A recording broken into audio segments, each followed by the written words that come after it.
So dahil nagpunta nga po kahapon si PBBM diyan sa Davao Oriental, nakita niya po yung sitwasyon ng ating mga kababayan and mainit daw.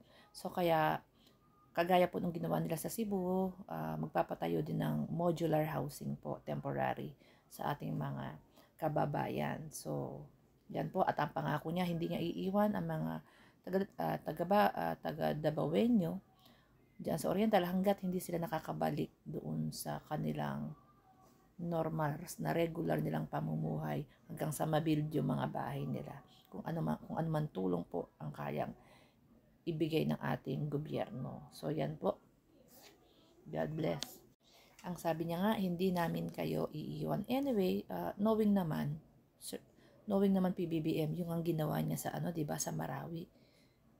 2 years po, binild niya yung city uli. Tingnan niyo naman ang Marawi ngayon. In 2 years, imagine, 2 years, city po ang itinayo niya.